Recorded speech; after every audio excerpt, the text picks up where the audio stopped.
तू तथास्तु कोई नहीं बोलता उसमें। शाश्वत सुखम अस्तु तथास्तु वो वाक्य एक भी नहीं है उसमें। विगत काल में इस पूजन पद्धति में शांति धारा नामक कोई भी विषय था नहीं।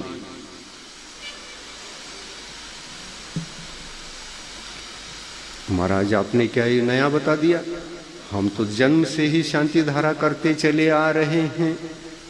शांति धारा के इस पाठ को जोड़ दिया गया है। क्यों जोड़ा गया? नहीं जोड़ने पर भी नुकसान था क्या? मूल में कोई भी शांति धारा नहीं थी, केवल कर्तव्य का बोध था। पूजन आवश्यक क्रिया है और उसको कर्तव्य के माध्यम से ही संपन्न करो, निस्वार्थ बुद्धि से संपन्न करो।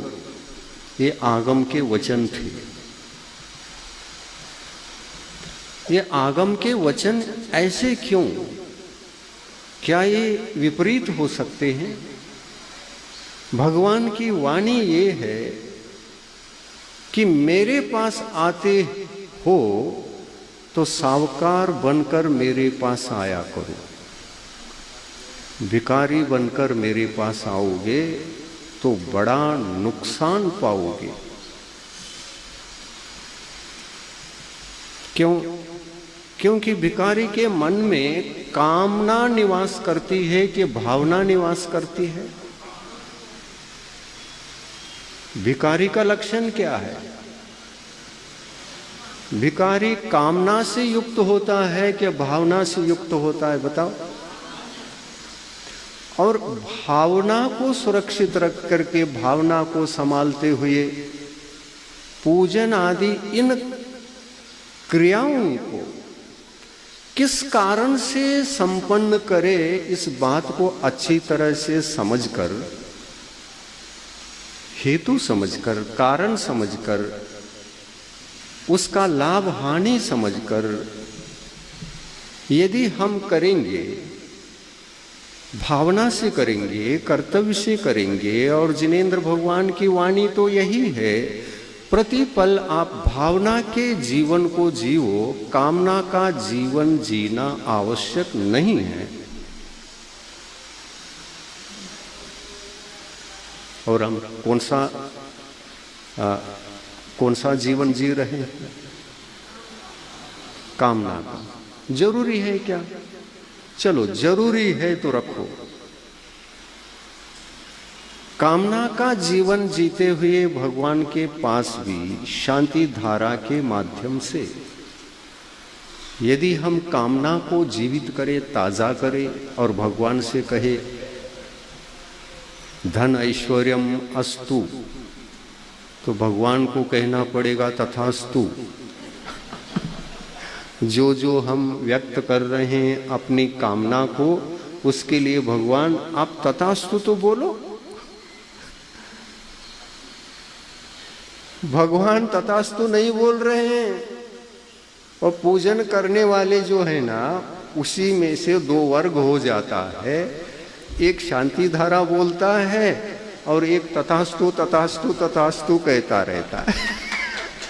तो उनका आशीर्वाद मिल रहा है आपको।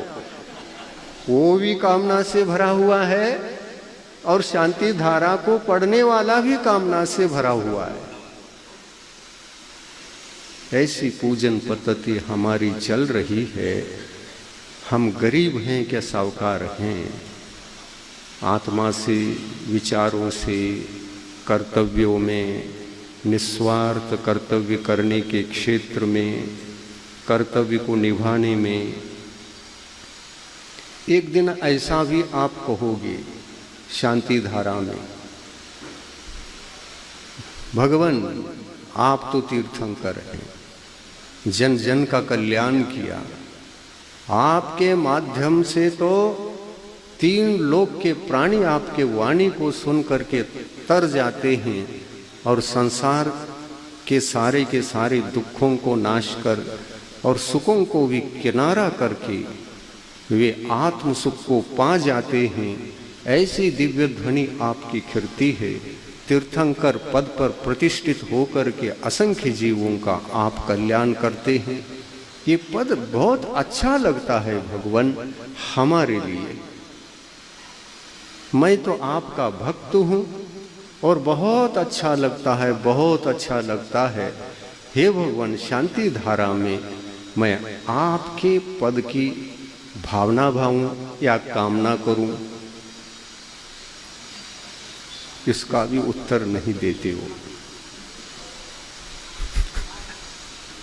भगवान कैसे समझे हम? और भगवान उत्तर नहीं देते हैं, इसलिए किसी को तथास्तु कहने के लिए नियुक्त किया अपन ने।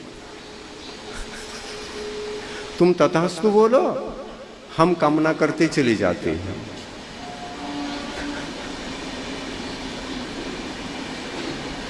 अनिवार्यता नहीं है ये सब। और इसी कारण से पहले के पूजन पद्धतियों में शांति धारा या शांति पाठ जिसको आप पढ़ते हैं वो कुछ नहीं था।